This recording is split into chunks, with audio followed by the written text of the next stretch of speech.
Hi guys, एक बार फिर से आपका एंजल कॉमर्स हब में स्वागत है। और आज हम बात करेंगे गाइस कंपनी और साथ ही साथ कंपनी की कैरेक्टरिस्टिक्स क्या होती हैं उनकी भी बातें करेंगे। तो ज़्यादा टाइम ना लेते हुए शुरू करते हैं अपनी क्लास को। Let's begin. A company is a artificial person created by the law having a separate entity with a perpetual succession and common seal. Company क्या है? एक आर्टिफिशियल पर्सन है जिसका निर्माण कानून के द्वारा हुआ है, जिसकी खुद की एक सेपरेट एंटिटी होती है, सेपरेट अस्तित्व होता है और जिसका अस्तित्व भी स्थायी होता है और इसकी एक अपनी कॉमन सील होती है। अगर ये मीनिंग आपका, इसी मीनिंग को किसने बताया है? The company act 2013 section 2 subsection 20।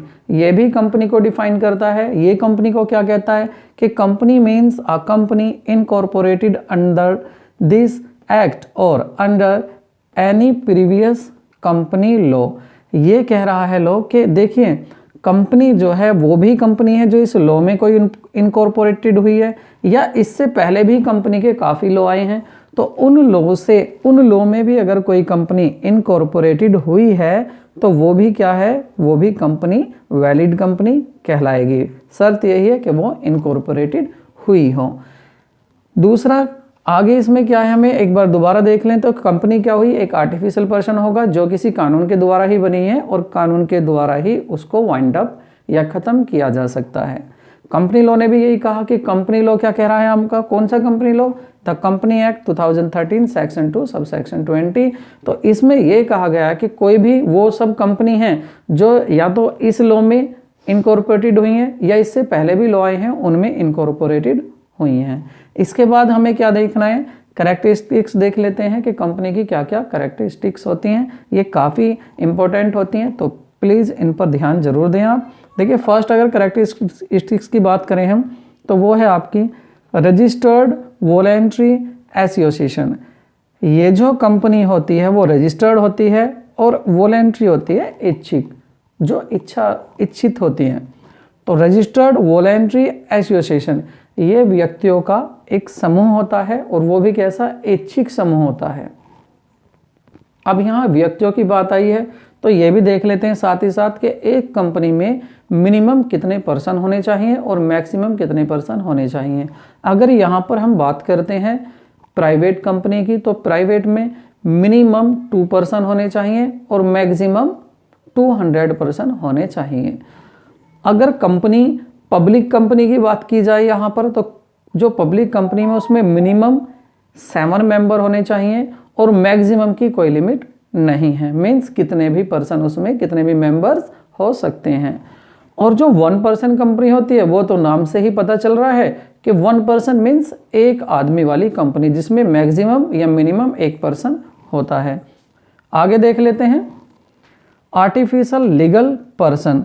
ये जो कंपनी होती है ये एक आर्टिफिशियल लीगल पर्सन होता है। मीन्स इसको लीगल कानून ने ही बनाया है, कानून के द्वारा इसको वाइंड अप किया जा सकता है। ये कानून के द्वारा ही इसका निर्माण होता है कंपनी का, इसलिए इसको आर्टिफिशियल कहते हैं क्योंकि इसका कोई खुद का शरीर नहीं होता जिसको टच कर सकें। मीन्स ये टेंजिबल नहीं होता, फिजिकल इसका एग्जिस्टेंस नहीं है, तो इसलिए कहेंगे कंपनी जो है आर्टिफिशियल लीगल पर्सन है क्योंकि उसका फिजिकल जो है एग्जिस्टेंस नहीं है। आगे देखते हैं सेपरेट लीगल एंटिटी। जो कंपनी होती है इसकी सेपरेट लीगल एंटिटी होती है। मीन्स इसका जो अस्तित्व होता है वो इसके मेंबर से अलग होता है। अगर इसका मेंबर्स कोई आता है या चला जाता है या उसकी डेथ हो जाती है तो उसका कोई भी असर कंपनी पे नहीं पड़ता है, कंपनी तो ऐसी ही चलती जाती है।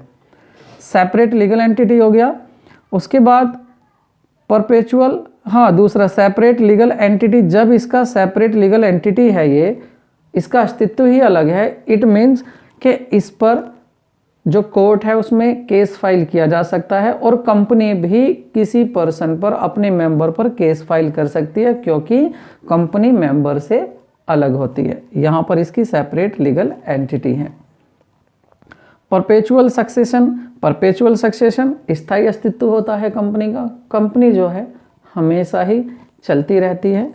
कंपनी कभी बंद नहीं होती है। अगर उसको बंद करना है तो कंपनी को बंद करने के लिए कानून का ही सहारा लेना पड़ेगा, कानून के द्वारा उसको बंद किया जा सकता है।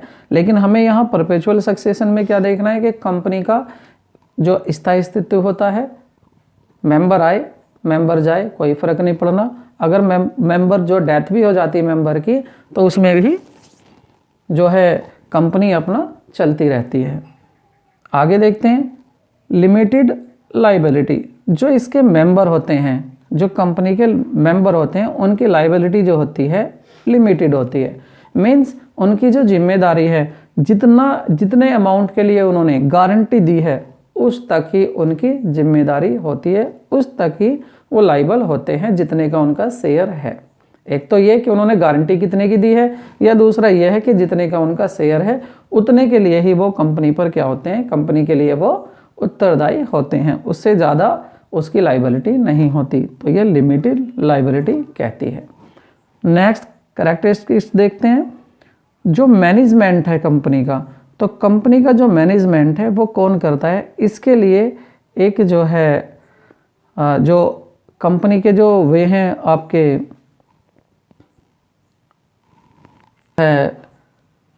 मैनेजमेंट की अगर हम बात करें तो कंपनी का जो मैनेजमेंट है वो बोर्ड ऑफ डायरेक्टर के द्वारा किया जाता है। मीन्स यहाँ एक बोर्ड ऑफ डायरेक्टर होता है, वही कंपनी का मैनेजमेंट करता है। शेयर कैपिटल, जो कंपनी की कैपिटल होती है वो छोटे छोटे शेयर में डिवाइडेड होती है। अगर कंपनी आपकी 1 लाख से स्टार्ट हो रही है, मैं थोड़ा बता दूं आपको, अगर कंपनी 1 लाख से स्टार्ट हो रही है और ये इसकी कैपिटल है, तो ये कैपिटल डिवाइड होती है आपकी, जैसे 10 रुपीज़ के एक शेयर हो सकता है और ये 10,000 शेयर में डिवाइड हो सकती है। तो ये जो छोटी छोटी यूनिट है किसकी, कैपिटल की यूनिट, इस कैपिटल की यूनिट को हम शेयर कहते हैं। तो शेयर क्या है आपकी, शेयर है एक, शेयर कैपिटल का एक पार्ट शेयर कहलाता है, और जो जिसके पास ये शेयर होता है वो शेयर होल्डर कहलाता है। आगे इसका डिस्कस करेंगे हम, फिलहाल तो आगे चलते हैं, यहाँ पर देखते हैं हमारा। तो शेयर कैपिटल क्या है कि कंपनी की जो कैपिटल होती है वो शेयर में डिवाइडेड होती है। ट्रांसफरेबिलिटी ऑफ शेयर, देखिए लिमिट जो प्राइवेट कंपनी है उसको छोड़कर बाकी जो कंपनी है उसकी मीन्स जो पब्लिक कंपनी है वो अपने शेयर को ट्रांसफ़र कर सकती है। मीन्स अगर एक शेयर होल्डर पर शेयर है तो वो उसको दूसरे को भी दे सकता है। कॉमन सील, कंपनी की एक कॉमन सील होती है। अब यही नहीं है होती है सबकी, कॉमन सील हो भी सकती है और कॉमन सील नहीं भी हो सकती। ये ज़रूरी नहीं कि हर कंपनी की कॉमन सील हो, लेकिन अगर कंपनी की कॉमन सील है तो कंपनी जो भी अपना ट्रांजैक्शन करती है, अगर उस ट्रांजैक्शन पर अपनी सील लगा देती है या कोई भी अपना डॉक्यूमेंट्स, अगर किसी डॉक्यूमेंट्स पर कंपनी अपनी सील लगा देती है तो वो डॉक्यूमेंट्स कंपनी का ही हो जाता है। तो यहाँ कॉमन सील का मीन्स क्या है आप समझ गए होंगे। कंपनी की एक कॉमन सील होती है, जिस डॉक्यूमेंट्स पे भी ये सील लग गई कंपनी की, वही डॉक्यूमेंट्स कंपनी का कहलाता है। एक बार दोबारा से हम रिवीजन कर लेते हैं। कंपनी क्या है, एक आर्टिफिशियल पर्सन है जो कानून के द्वारा ही जिसका निर्माण हुआ है और कानून के द्वारा ही वो खत्म होनी है। उसके बाद कैरेक्टरिस्टिक्स में देखते हैं हम कि रजिस्टर्ड वॉलंटरी एसोसिएशन है। मीन्स कंपनी जो है कानून के द्वारा ही निर्माण की गई, रजिस्टर्ड एक पर्सन है। आर्टिफिशियल लीगल पर्सन है, ये भी क्या है आर्टिफिशियल है, कोई नेचुरल पर्सन नहीं है। सेपरेट लीगल एंटिटी है कंपनी की, मीन्स इसका जो है एक अपने मेंबर से अलग अस्तित्व होता है, मेंबर आ सकता है जा सकता है, डेथ हो सकती है, लेकिन कंपनी चलती रहेगी।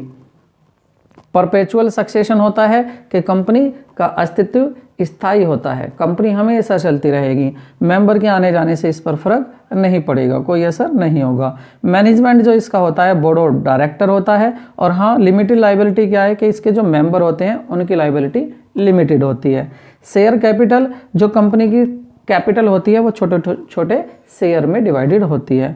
ट्रांसफरेबिलिटी होती है कंपनी की, प्राइवेट कंपनी को छोड़कर इसमें जो शेयर की ट्रांसफरेबिलिटी होती है, मतलब ट्रांसफ़र कर सकते हैं। कॉमन सील होती है कंपनी की, जिस डॉक्यूमेंट्स पर कंपनी की सील लग गई वो कंपनी का ही डॉक्यूमेंट्स हो जाता है। तो आई होप आपको ये वीडियो पसंद आया होगा। अगर पसंद आया हो तो एक बार लाइक ज़रूर करें और चैनल को सब्सक्राइब करें। तो नई वीडियो में मिलेंगे और नई वीडियो में नया पॉइंट्स जो आपका नया टॉपिक्स होगा उसको डिस्कस करेंगे। तो मिलते हैं नई वीडियो में, गुड बाय।